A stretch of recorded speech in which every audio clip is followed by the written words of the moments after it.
ಹೂವನು ನಾಳೆ ನಿಮ್ಮ ಮಧ್ಯದಲ್ಲಿ ಅದ್ಭುತಗಳನ್ನು ನಡೆಸುವನು ಎಂದು ಹೇಳಿದನು. Hallelujah, hallelujah. ದೇವರ ಪರಿಶುದ್ಧವುಳ್ಳ ನಾಮಕ್ಕೆ ಸ್ತೋತ್ರವಾಗಲಿ. ಇವತ್ತು ದೇವರಂತಂದ್ರೆ ನಮಗೆ ಒಳ್ಳೆಯದನ್ನ ಮಾಡ್ತಾನೆ, ನಾವು ಮಾಡುವ ಕೆಲಸಗಳನ್ನ ಆಶೀರ್ವದಿಸ್ತಾನೆ, ನಮ್ಮ ಹೊಲಗಳನ್ನ ದೇವರು ಆಶೀರ್ವಾದ ಮಾಡ್ತಾನೆ, ನಮ್ಮ ಮಕ್ಕಳನ್ನ ದೇವರು ಆಶೀರ್ವಾದ ಮಾಡ್ತಾನೆ, ಮತ್ತು ನಮ್ಮನ್ನ ಆಶೀರ್ವಾದ ಮಾಡ್ತಾನೆ, ನಮಗೆ ಆರೋಗ್ಯವನ್ನ ಕೊಡುತ್ತಾನೆ ಎಂಬುದಾಗಿ ನಾವು ನೋಡುವಂತವರಾಗಿದ್ದೇವೆ. ಆದರೆ ಯೆಹೋಶುವ ಯಾರು? ದೇವರ ಸೇವಕನಾಗಿದ್ದನು. ಅಂದ್ರೆ ಅವರು ಆರಿಸಿಕೊಂಡಿರುವಂತ ದೇವರ ಸೇವಕನಾಗಿದ್ದನು. ಅಂದ್ರೆ ಜನಗಳಿಗೆ ದೇವರ ಬಗ್ಗೆ ತಿಳಿಸುವವನಾಗಿದ್ದನು. ಜನರಿಗೆ ಗೊತ್ತಿಲ್ಲ, ಅವ್ರ ಆಲೋಚನೆ ಬಂದ ಹಿಂಗೆ ಅವ್ರು ನಡ್ಕೊತಾರೆ, ಅವ್ರು ಹೇಗ್ ಬೇಕಾದ್ರೆ ಅವ್ರು ನಡ್ಕೊಳಕ್ ಶುರು ಮಾಡ್ತಾರೆ. ಆ 5ನೇ ವಚನ ಓದ್ತಾ ಇದ್ದೀನಿ. ಇದಲ್ಲದೆ ಯೆಹೋಶುವನು ಜನರಿಗೆ ನಿಮ್ಮನ್ನ ಶುದ್ಧಿ ಮಾಡಿಕೊಳ್ಳ್ರಿ. ಹಲ್ಲೆಲೂಯ. ಬರೀ ಮೈ ತೊಳ್ಕೊಂಡ್ ಬರೋದಲ್ಲ, ಮೈ ತೊಳ್ಕೊಂಡ್ ಅನೇಕರಿಗೆ ಯಾಕೆ ಭಕ್ತಿ ಅದ ಅಂತಂದ್ರೆ ಆಯ್ತಾ ಮೊಳಕಾಲೂರಿ ದೇವರೇ, ನಾನು ನಿನ್ನ ಆರಾಧನೆ ಮಾಡಕ್ಕೆ ಇಲ್ಲಿ ಬಂದಿದ್ದೀನಿ, ಓಕೆನಾ? ನಾನು ಸ್ವಾಮ ಹಿಡಿದು ಸಡಗರ್ಥಕ ಈ ಪಾಪದ ಲೋಕದ ಒಳಗಡೆ ನಾ ಜೀವನ ಮಾಡಿದ್ದೀನಿ, ಈ ಪಾಪದ ಲೋಕದ ಒಳಗಡೆ ನಾ ಬದುಕಿದ್ದೀನಿ. ಇವಾಗ ನಿನ್ನ ಬಳಿಗೆ ನಾ ಬಂದಿದ್ದೀನಿ. ನಾನು ಏನಾದ್ರೂ ತಪ್ಪಿದ್ರೆ ದೇವರೇ ನನ್ನನ್ನು ಕ್ಷಮಿಸು. ನಾನು ತಿಳಿದು ತಪ್ಪು ಮಾಡಿರ್ಬೋದು, ತಿಳಿಯದೆ ತಪ್ಪು ಮಾಡಿರ್ಬೋದು, ನನಗೆ ಗೊತ್ತಿಲ್ಲದೆ ನಾನು ತಪ್ಪು ಮಾಡಿರ್ಬೋದು. ಕೆಲವೊಂದು ತಪ್ಪುಗಳನ್ನ ನಾವು ಮರ್ತೋಗಿರ್ತೇವೆ, ನಾವು ಸಾಮಾನ್ಯ ಏನೋ ಒಂದು ತಪ್ಪು ಮಾಡಿರ್ತೇವೆ, ನಾವು ಐದರ ಬಳಿಗೆ ನಾವು ಮರ್ತೋಗಿರ್ತೇವೆ. ನಾವು ದೇವರ ಸನ್ನಿಧಿಗೆ ಬಂದ್ಬಿಟ್ಟು ನೀವು ಚರ್ಚಿಗೆ ಹೋಗ್ಲತ್ತಿದ್ದೀನಿ ಅಂತಂದ್ಬಿಟ್ಟು ಮೈ ತಳ್ಕೊಂಡಂಗೆ, ನಾನು ಚರ್ಚಿಗೆ ಹೋಗ್ಲತ್ತಿದ್ದೀನಿ ಅಂತಂದ್ಬಿಟ್ಟು ಒಳ್ಳೆ ಬಟ್ಟೆ ಹೈಕೊಂಡಂಗೆ ದೇವರ ಚರ್ಚಿಗೆ ಬಂದ ತಕ್ಷಣನೇ ಮೊಳಕಾಲೂರಿ ನನ್ನ ಪಾಪಗಳನ್ನ ಕ್ಷಮಿಸು, ನನ್ನ ತಪ್ಪುಗಳನ್ನ ಕ್ಷಮಿಸು, ನಾನು ತಿಳಿಯದೆ ಮಾಡಿರುವಂತ ಎಲ್ಲಾ ತಪ್ಪುಗಳನ್ನ ಕ್ಷಮಿಸು, ನಿನ್ನ ಜಾಗದಲ್ಲಿ ನನ್ನನ್ನು ಪರಿಶುದ್ಧನಾಗಿ ಮಾಡು, ನಾವು ಪರಿಶುದ್ಧನಾಗಿ ನನ್ನ ಆರಾಧನೆ ಮಾಡಿ ನಿನ್ನ ಆಶೀರ್ವಾದ ಹೊಂದಿಕೊಳ್ಬೇಕಂತ ಅಂದ್ಬಿಟ್ಟು ಎಷ್ಟು ಜನ ಮೊಳಕಾಲೂರಿ ಪ್ರೇಯರ್ ಮಾಡಿ ಕೈಗಳನ್ನ ಎತ್ತಿ ಎಲ್ಲರೇ ಎತ್ತಲ್ಲ ಸರಿ ಒಬ್ಬರು ಯಾರ ನಾವು ಅನೇಕ ಸರ್ತಿ ನಾವು ಚರ್ಚಿಗೆ ಹೋಗ್ಲತ್ತೀವಿ ಅಂತಂದು ಶುದ್ಧವಾಗಿರುವಂತ ಬಟ್ಟೆಗಳನ್ನ ಹಾಕೊಂಡು ಸೆಂಟ್ ಹೊಡ್ಕೊಂಡು ಬರೋದೇ ಮುಖ್ಯ ಅಲ್ಲ. ನಾವು ದೇವರ ಸನ್ನಿಧಿಯಲ್ಲಿ ಬಂದು ನನ್ನನ್ನು ಶುದ್ಧಿ ಮಾಡೋಂತಂದ್ಬಿಟ್ಟು ಎಷ್ಟು ಜನ ಪ್ರಾರ್ಥನೆ ಮಾಡಿರಿ. ನೀರಿನಿಂದ ನೀವು ಶುದ್ಧಿ ಮಾಡ್ಕೊಳಂಗಿದ್ರೆ, ನೀವು ಬರೀ ಶುದ್ಧವಾಗಿರುವಂತ ಬಟ್ಟೆಗಳಿಂದಲೇ ನೀವು ಶುದ್ಧೀಕರಿಸಲ್ಪಟ್ಟಿರೋದಾದ್ರೆ ದೇವರ ಸಮ್ಮುಖ ನಿಮ್ಗೆ ಯಾಕೆ ಬೇಕಾಗಿತ್ತು? ಯೆಹೋಶುವ ಏನ್ ಹೇಳ್ತಾ ಇದ್ದಾನೆ? ಇವುಗಳಂತ ಪ್ರತಿಯೊಬ್ಬರು ಕೂಡ ಕೇಳಿಸ್ಕೊಳ್ರಿ. ಓದಮ್ಮ, ಓದ್ರಿ, ಯಾರು ಬಿ ಓದ್ರು. ತೆಲುಗುನ ಚದುವುತ್ತಾರ, ತೆಲುಗುನ ಚದುವಂಡಿ ಅಮ್ಮ. ನೀವು ಕನ್ನಡನ ತೆಲುಗುನ ಬರಬೇಡ ಅಂತ ಹೇಳ್ತಿಲ್ಲ, ಒಳ್ಳೆ ಬಟ್ಟೆ ಹಾಕೋದ್ ಬರಬೇಡ ಅಂತ ಹೇಳ್ತಿಲ್ಲ, ಆದ್ರೆ ಅದರಿಂದ ನಿನಗೆ ಏನು ಪ್ರಯೋಜನ ಇಲ್ಲ. ಆದ್ರೆ ದೇವರ ಸನ್ನಿಧಿ ಬಂದು ನೀ ಬಂದಿರೋದು ಅದಕ್ಕ, ನೀ ಮೈ ತಳ್ಕೊಂಡಿರೋದು ಅದಕ್ಕ, ನೀ ಒಳ್ಳೆ ಬಟ್ಟೆ ಹಾಕೊಂಡು ಬೆಲ್ಟ್ ಎಲ್ಲ ಹಾಕೊಂಡು ಬಂದಿರೋದು ಎದಕ್ಕ? ನಿನ್ನ ಪಾಪಗಳು ಕ್ಷಮಿಸಲ್ಪಡಬೇಕು, ನಿನ್ನ ಅಪರಾಧಗಳು ಕ್ಷಮಿಸಲ್ಪಡಬೇಕು, ನಿನ್ನ ದ್ರೋಹಗಳು ಕ್ಷಮಿಸಲ್ಪಡಬೇಕು, ನೀನು ಶುದ್ಧೀಕರಿಸಲ್ಪಡಬೇಕು. ದೇವರ ದೃಷ್ಟಿಯಲ್ಲಿ ನೀನು ಪಾಪಿ ಅಂತ ಕಾಣಿಸ್ಕೊಳ್ಬಾರ್ದು, ಅಪರಾಧಿ ಅಂತ ಕಾಣಿಸ್ಕೊಳ್ಬಾರ್ದು, ದ್ರೋಹಿ ಅಂತ ಕಾಣಿಸ್ಕೊಳ್ಬಾರ್ದು, ಶಾಪಗ್ರಸ್ತನ ಕಾಣಿಸ್ಕೊಳ್ಬಾರ್ದು ಅಂತಂದ್ರೆ ಮೈ ತಳ್ಕೊಂಡು ಬರೋದ್ರ ಮೂಲಕ ಅಲ್ಲ, ಒಳ್ಳೆ ಬಟ್ಟೆ ಹೈಕೊಂಡು ಬರೋದ್ರ ಮೂಲಕ ಅಲ್ಲ. ದೇವರ ಸನ್ನಿಧಿಯಲ್ಲಿ ದೇವರೇ ನನ್ನ ಪಾಪಗಳನ್ನ ಕ್ಷಮಿಸು, ನನ್ನ ಅಪರಾಧಗಳನ್ನ ಕ್ಷಮಿಸು, ನಿನ್ನ ದ್ರೋಹಗಳನ್ನ ಕ್ಷಮಿಸು, ನನ್ನ ದ್ರೋಹಗಳನ್ನ ಕ್ಷಮಿಸು, ನನ್ನ ತಪ್ಪುಗಳನ್ನ ಕ್ಷಮಿಸಿ ನನ್ನನ್ನು ಶುದ್ಧಿ ಮಾಡಪ್ಪ ಅಂತಂದ್ಬಿಟ್ಟು ಪ್ರಾರ್ಥನೆ ಮಾಡುವಂತವರು ಪ್ರಾರ್ಥನೆಗೆ ದೇವರು ಏನ್ ಮಾಡ್ತಾರ? ಆಶೀರ್ವಾದ ಮಾಡ್ತಾರ. ನೋಡ್ರಿ, ಪಾಸ್ಟರ್ ಅವರು ಓದ್ತಾ ಇದ್ದಾರೆ, ಕೇಳಿಸ್ಕೊಳ್ಳಿ, ಕಿವಿ ಅಂತವ್ರು ಎಲ್ಲರೂ ಕೇಳಿಸ್ಕೊಳ್ಳಿ. ನಿಮ್ ಕಿವಿಗಳು ಎಲ್ಲ ಇಟ್ಕೊಳ್ತಾರೆ. ಓದಮ್ಮ. ಇದಲ್ಲದೆ ಯೆಹೋಶುವನು ಜನರಿಗೆ ನಿಮ್ಮನ್ನು ಶುದ್ಧ ಮಾಡಿಕೊಳ್ಳ್ರಿ. ಯೆಹೋವನು ನಾಳೆ ನಿಮ್ಮ ಮಧ್ಯದಲ್ಲಿ ಅದ್ಭುತಗಳನ್ನು ನಡೆಸುವನು. ಹಲ್ಲೆಲೂಯ. ನೋಡ್ರಿ, ನಾವು ಶುದ್ಧಿ ಮಾಡಿಕೊಂಡ್ರೆ ನಮ್ಮೊಳಗಡೆ ಯಾರು ಅದ್ಭುತ ಮಾಡ್ತಾರಂತ? ಯೆಹೋವನು, ದೇವರು ಏನ್ ಮಾಡ್ತಾರಂತ? ಅದ್ಭುತ ಅಂದ್ರೆ ಅರ್ಥನ? ಅದ್ಭುತ ಅಂತಂದ್ರೆ ನಾವು ಮೈ ತಗೊಂಡ್ಬಂದ್ರೆ ಶುದ್ಧ ಅದ್ಭುತ ಮಾಡ್ತಾರಂತ. ನಾವು ಒಳ್ಳೆ ಬಟ್ಟೆ ಹೆಚ್ಕೊಂಡ್ ಬಂದ್ರೆ ಅದ್ಭುತ ಮಾಡ್ತಾರಂತ. ನಾವು ದೇವರ ಸನ್ನಿಧಿಯಲ್ಲಿ ಶುದ್ಧೀಕರಿಸಲ್ಪಟ್ಟ ಈ ಕೈ ಒಳಗಡೆ ಗಲೀಜದ ನಾವು ಬಾಯಿ ಬಿಟ್ಟು ಹೇಳೇ ಬಿಡ್ತೀನಿ. ಯಾಕಂತಂದ್ರೆ ಎಷ್ಟೋ ವರ್ಷದ ಚರ್ಚೆಗೆ ಬರ್ಲತ್ತೀರಿ. ಓಕೆನಾ? ಯಾಕೆ ನಿಮ್ ಕುಟುಂಬದಲ್ಲಿ ಅದ್ಭುತ ಆಗ್ತಾ ಇಲ್ಲ?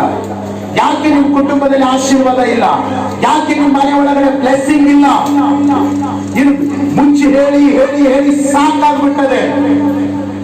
ಈ ಕೈ ಗಲೀಜ್ ಅಂತೇಳಿ ಬೇಕರಿಯಿಂದ ಸುದೀಪ್ ಒಂದು ಒಳ್ಳೆ ಕೇಕ್ ತಂದಿದ್ದಾನೆ. ಈ ಗಲೀಜ್ ಕೈನಲ್ಲಿ ಇಟ್ಟು ಸುದೀಪ್ ತಿನ್ನುವಂಥದ್ದು ಬಟ್ಟೆ ತಗೋತಾನವ. ಯಾರಿಗೂ ಕೂಡ ನಮ್ ಪ್ರಾರ್ಥನೆ ದೇವರಿಗೆ ಎಷ್ಟು ಅಳ್ಳತ್ತಿದ್ದೇವೆ, ಎಷ್ಟು ಗೋಳಾಗತ್ತಿದ್ದೇವೆ, ಎಷ್ಟು ಬೇನೆ ಅಲತ್ತಿದ್ದೇವೆ, ಬ್ರಂಚ್ ಅಲತ್ತಿದ್ದೇವೆ, ರೋಗ ಅಲತ್ತಿದ್ದೇವೆ, ಮಾಟ ಮಂತ್ರ ಅಲತ್ತಿದ್ದೇವೆ, ಕಷ್ಟ ಅಲತ್ತಿದ್ದೇವೆ. ನಮ್ಮ ಜೀವಿತದಲ್ಲಿ ನಾವು ಅಷ್ಟು ಶುದ್ಧೀಕರಿಸಲ್ಪಡಬೇಕು. ದೇವರ ಸನ್ನಿಧಿಗೆ ಬಂದ ತಕ್ಷಣ ಮೊಳಕಾಲೂರಿ ನಾವೇನಂತ ಪ್ರಾರ್ಥನೆ ಮಾಡಬೇಕು? ಬರೆಯಲ್ಪಟ್ಟದ 32ನೇ ಕೀರ್ತನೆಯಲ್ಲೇನು? ಕೀರ್ತನೆ 32ನೇ ಅಧ್ಯಾಯ 1ನೇ ವಚನದಲ್ಲಿ ಯಾವನ ದ್ರೋಹಗಳು ಕ್ಷಮಿಸಲ್ಪಟ್ಟಿದವು, ಯಾವನ ಅಪರಾಧಗಳು ಕ್ಷಮಿಸಲ್ಪಟ್ಟಿದವು, ಅವನೇ ದೇವರ ದೃಷ್ಟಿಯಲ್ಲೇನಂತ? ಧನ್ಯನಂತ. ಓದವ 30ನೇ ಕೀರ್ತನೆ ಓದ್ರಿ.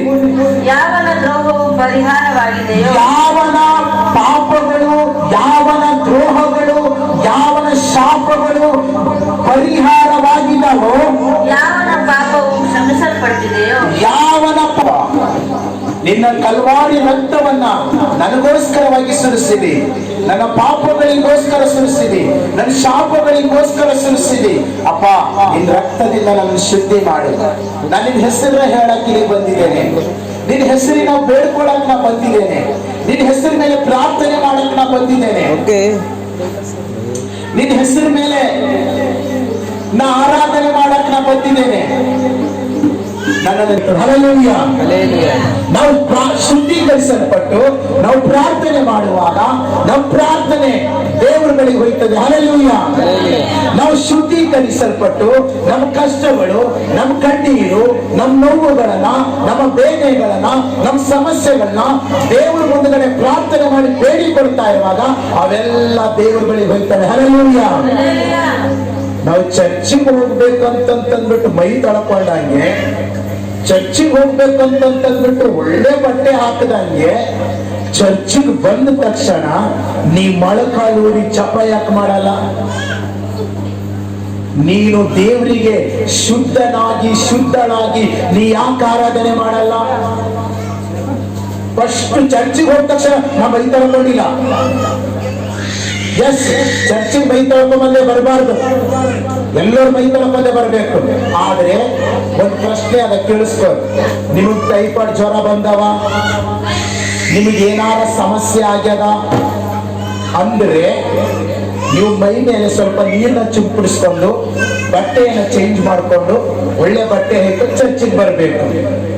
ಮತ್ ಪಾಸ್ಟರು ಮೈ ತೊಳ್ಕೊಂಬಂದೆ ಚರ್ಚಿಗೆ ಬರಬೇಡ ಅಂತ ನನಂತಲ್ಲ. ಈ ಉರಿ ಬಂದವೆ, ಟೈಫಾಯ್ಡ್ ಜ್ವರ, ಮತ್ತೆ ಇನ್ನೇನೇನೋ ಸ್ವಲ್ಪ ಪ್ರಾಬ್ಲಮ್ ಆಗಿದೆ, ನೀವು 100% ಏನ್ ಮಾಡ್ಬೇಕು? ಅದು ಬರಬೇಕು. ದೇವ್ರಿಗೆ ಗೊತ್ತು. ನೀವು ಬಂದು ಇಲ್ಲಿ ಮೊಳಕಾಲೂರಿ ಏನ್ ಮಾಡ್ಬೇಕು? ದೇವ್ರೆ, ನನ್ನನ್ನು ಆಶೀರ್ವಾದ ಮಾಡು, ನಾನು ನಿನ್ನ ಬಳಿ ಬಂದಿದ್ದೀನಪ್ಪ, ನನ್ನನ್ನು ಶುದ್ಧಿ ಮಾಡು, ನಾ ಪರಿಶುದ್ಧನಾಗಿ ನಾನು ನಿನ್ನನ್ನು ಆರಾಧನೆ ಮಾಡುವಂತೆ ನೀನನ್ನು ಸಹಾಯ ಮಾಡುವಂತಂದ್ಬಿಟ್ಟು ನಾವ್ ಯಾರ ಮುಂದಗಡೆ ಪ್ರಾರ್ಥನೆ ಮಾಡ್ಬೇಕು? ದೇವ್ರ ಮುಂದಗಡೆ ಪ್ರಾರ್ಥನೆ ಮಾಡಿ ಇನ್ನೆಲ್ಲ ಈ ಚರ್ಚ್ ಒಳಗಡೆ ಎಲ್ಲಾ ವಿಷಯಗಳನ್ನ ನಾವು ಮುಂದುವರಿಸಬೇಕು. ಹಲ್ಲೆಲೂಯಾ. ನಾವು ನಾವು ನಾವು ನಾವು ಬಾಳುವಂತ ಭಕ್ತಿ, ವೇಸ್ಟ್ ಆಗಿರುವಂತ ಭಕ್ತಿ ಅಂತಂದ್ರೆ ದೇವರಿಗೆ ಪ್ರಯೋಜನಕರವಾಗುವುದನ್ನ ನಾವು ಮಾಡಕ್ ನಾವು ಮುಂದೆ ಬರಲ್ಲ. ದೇವರಿಗೆ ಪ್ರಯೋಜನಕರವಾಗಿ ಇಲ್ಲದೆ ಇರುವುದರ ಬಗ್ಗೆ ನಾವು ಬಹಳಷ್ಟು ಆಲೋಚನೆಗಳನ್ನ ನಾವು ಮಾಡುವಂತವರಾಗಿರ್ತೇವೆ. ಚರ್ಚಿಗೆ ಬರೋದು ಬಹಳ ಮುಖ್ಯ. ಸಂಡೇ ದಿನ ಮೈ ತೊಳ್ಕೊಳ್ಳೋದಕ್ಕಿಂತಲೂ ಚರ್ಚಿಗೆ ಬರೋದು ಬಹಳ ಮುಖ್ಯ. ಸಂಡೇ ದಿನ ಒಳ್ಳೆ ಬಟ್ಟೆ ಹಾಕೊಳ್ಳೋದಕ್ಕಿಂತಲೂ ಚರ್ಚಿಗೆ ಬರೋದು ಬಹಳ ಮುಖ್ಯ. ಚರ್ಚಿಗೆ ಬಂದ ಮೇಲೆ ನಾವು ಶುದ್ಧೀಕರಿಸಿಕೊಳ್ಬೇಕು. ನಮ್ಮ ಕೈಲಿ ನಾವೇ ಶುದ್ಧೀಕರಿಸಿಕೊಳ್ಬೇಕು. ಫಸ್ಟ್ ಏನ್ ಮಾಡ್ಬೇಕು? ಮೊಳಕಾಲು ಊರ್ಬೇಕು. ಮೊಳಕಾಲು ಊರಿ, ದೇವ್ರೆ ನನ್ನ ಪಾಪಗಳನ್ನ, ನನ್ನ ಶಾಪಗಳನ್ನ, ನನ್ನ ಅಪರಾಧಗಳನ್ನ ಏನಾದ್ರೂ ನಾನು ತಪ್ಪು ಮಾಡಿದ್ರೆ ದೇವ್ರೆ ಕ್ಷಮಿಸು ಎಂಬುದಾಗಿ ದೇವರ ಹತ್ರ ಪ್ರಾರ್ಥನೆ ಮಾಡಿ ನಾವೇನ್ ಮಾಡ್ಬೇಕು? ಈಗ ಯೇಸು ಸ್ವಾಮಿ ಹತ್ರ ಕೇಳ್ಕೊಂಡ ಕೆಲಸ ನಮ್ಮದು, ಶುದ್ಧೀಕರಿಸೋ ಕೆಲಸ ಯಾರ್ದು? ದೇವರದು. ನೀ ಬೇಡಿಲ್ಲ, ನೀ ಕೇಳ್ಕೊಂಡಿಲ್ಲ, ಒಳಗಡೆ ಪಾಪದೊಳಗಡೆ ಪ್ರಾರ್ಥನೆ ಮಾಡ್ತೇವೆ, ಪಾಪದೊಳಗಡೆ ಆರಾಧನೆ ಮಾಡ್ತೇವೆ, ಪಾಪದೊಳಗಡೆ ಸಭೆ ನಿಂತುಬಿಟ್ಟು ಆಶೀರ್ವಾದ ತಗೊಂಡು ಹಂಗೆ ಹೊಂಟೋಯ್ತೇವೆ. ಆವಾಗ ನಾವು ಕೇಳ್ತೇವೆ, ನಮ್ಮ ಜೀವಿತದಲ್ಲಿ ನಮಗೆ ಯಾಕೆ ಆಶೀರ್ವಾದ ಸಿಗ ಹೊಂಟದ? ನಮಗೆ ಯಾಕೆ ಆಶೀರ್ವಾದ ಸಿಗ ಹೊಂಟದ? ನಾವು ಮೈ ತೊಳ್ಕೊಂಡೆ ಚರ್ಚಿಗೆ ಹೋಗ್ಲತ್ತಿದೀನಿ, ಒಳ್ಳೆ ಬಟ್ಟೆ ಹಾಕೊಂಡೆ ಚರ್ಚಿಗೆ ಹೋಗ್ಲತ್ತಿದೀನಿ, ದಶಾಂಶನೂ ಕೊಡ್ಲತ್ತಿದೀನಿ, ಕಾಣಿಕೆನೂ ಕೊಡ್ಲತ್ತಿದೀನಿ, ಆರಾಧನೆನೂ ಮಾಡತ್ತಿದೀನಿ, ಪ್ರಾರ್ಥನೆನೂ ಮಾಡತ್ತಿದೀನಿ, ಕರೆಕ್ಟ್ ಟೈಮಿಗೆ ಹೋಗ್ಲತ್ತಿದೀನಿ, ಮತ್ತೆ ನಮ್ಗೆ ಯಾಕೆ ಒಳ್ಳೇದಾಗ ಹೊಂಟದ? ಚಿಂತೆ ಮಾಡ್ತೇವೆ. ಮನೆ ಕುರಿತು ಚಿಂತೆ ಮಾಡ್ತೇವೆ. 1 ವರ್ಷ ಆದ್ರೆ ಚರ್ಚೆ ಹೋಗ್ಲತ್ತೀವಿ, 2 ವರ್ಷ ಮತ್ತೆ ಚರ್ಚೆ ಹೋಗ್ಲತ್ತೀವಿ. ನೀ ಮೈ ತೊಳ್ಕೋಬೇಕಂತ ಏನ್ ಚಿಂತೆ ಮಾಡ್ತೀವೋ ಆ ಮೈ ತೊಳ್ಕೋಬೇಕಿಂತ ಈಜಿಯಾದ ಒಂದೇ 1 ನಿಮಿಷ ಮೊಳಕಾಲೂರು, ಒಂದೇ 1 ನಿಮಿಷ ಮೊಳಕಾಲೂರಿ, ದೇವ್ರೇ ನನ್ನ ಪಾಪಗಳನ್ನ ಕ್ಷಮಿಸು, ನನ್ನ ಅಪರಾಧಗಳನ್ನ ಕ್ಷಮಿಸು, ನನ್ನ ದ್ರೋಹಗಳನ್ನ ಕ್ಷಮಿಸು, ನನ್ನಲ್ಲಿರುವಂತ ಶಾಪಗಳನ್ನೆಲ್ಲ ತೆಗೆದಾಕು, ನೀನು ಕಲ್ವಾರಿ ಶಿಲುಬೆ ಮೇಲೆ ಸುರಿಸಲ್ಪಟ್ಟಿರುವಂತ ಆ ಪವಿತ್ರವಾದ ರಕ್ತದಿಂದ ನನ್ನನ್ನು ತೊಳಿ, ನಾ ಪರಿಶುದ್ಧನಾಗಿ ನಿನ್ನ ಆರಾಧನೆ ಮಾಡಬೇಕು, ನಾ ಪರಿಶುದ್ಧನಾಗಿ ನಿನ್ನ ಆರಾಧನೆ ಮಾಡಬೇಕು. ಎಷ್ಟು ಜನ ಪ್ರಾರ್ಥನೆ ಮಾಡ್ತೀರಾ ಚರ್ಚಿಗೆ ಬಂದ ತಕ್ಷಣ? ಎಷ್ಟು ಜನ ಪ್ರಾರ್ಥನೆ ಮಾಡ್ತೀರಾ? ನಾನು ಯಾವುದೇ ಚರ್ಚಿಗೆ ಹೋಗ್ಲಿ, ಎಲ್ಲಿಗೆ ಹೋಗ್ಲಿ, ಮೊಳಕಾಲು ಊರಿದ ತಕ್ಷಣ ನೀವು ಪ್ರಾರ್ಥನೆ ಮಾಡಬೇಕು. ಪ್ರಾರ್ಥನೆ ಮಾಡಿ, ನಿಮಗೆ ಎದುರಾಗಿ ನಿಂತುಕೊಳ್ಳುವಂತ ಎಲ್ಲ ಶಕ್ತಿಗಳು ಲಯವಾಗುತ್ತವೆ. ಯಾಕಂತ ನೀವು ಮೈ ತೊಳ್ಕೊಂಡು ಹ್ಯಾಂಗ್ ಫ್ರೆಶ್ ಆಗಿ ಚರ್ಚೆಗೆ ಬರ್ತೀರೋ ಹಾಗೆ ಪ್ರಾರ್ಥನೆ ಮಾಡಿ ನಿಮ್ಮನ್ನು ಶುದ್ಧೀಕರಿಸಿಕೊಂಡ್ರೆ, ಇಲ್ಲಿ ಯೌಶುವ ಏನಂತ ಹೇಳ್ತಾನೆ ಗೊತ್ತದನ? ನಾಳೆ ಈ ಹೊತ್ತು ಯೆಹೋವನು ನಿಮ್ಮ ಮಧ್ಯದಲ್ಲಿ ಬರ್ಲಕ್ಕಿದ್ದಾನ, ನೀವೇನಾಗಿರ್ಬೇಕು? ಶುದ್ಧಿ ಮಾಡ್ಕೊಳ್ರಿ, ನಿಮ್ಮನ್ನು ನೀವು ಶುದ್ಧಿ ಮಾಡ್ಕೊಳ್ರಿ.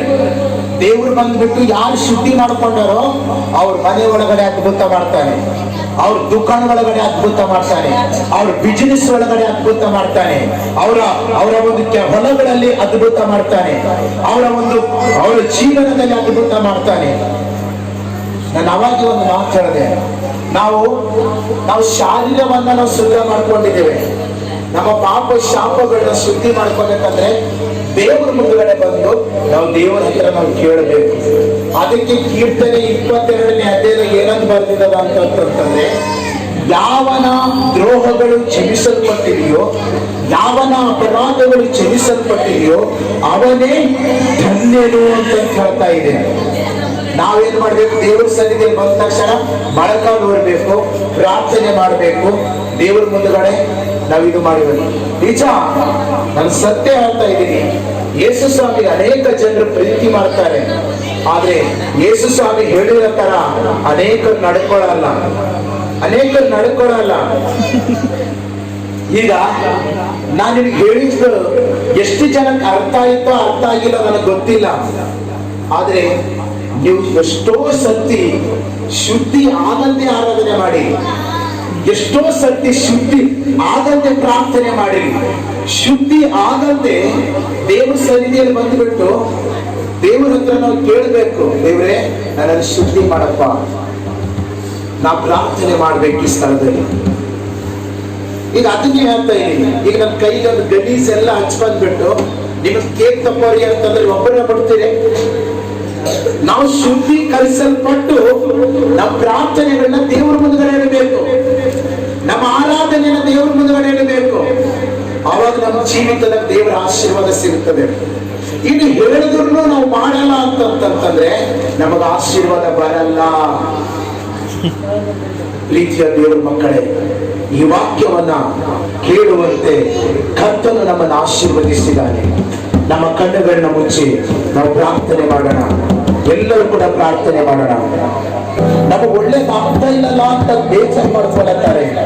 ದೇವ್ರೇ, ನೀನು ಹೇಳಿದಿ, ಯಾವನ ಪಾಪಗಳು ಕ್ಷಮಿಸಲ್ಪಟ್ಟಿದವು, ಯಾವನ ಅಪರಾಧಗಳು ಕ್ಷಮಿಸಲ್ಪಟ್ಟಿದವು, ಅವನೇ ಧನ್ಯನು ಎಂಬುದಾಗಿ. ಅವನೇ ಧನ್ಯನು. ದೇವರ ದೃಷ್ಟಿ ಪಾಲನ ತೆಗೆದುಕೊಳ್ಳುವಂತ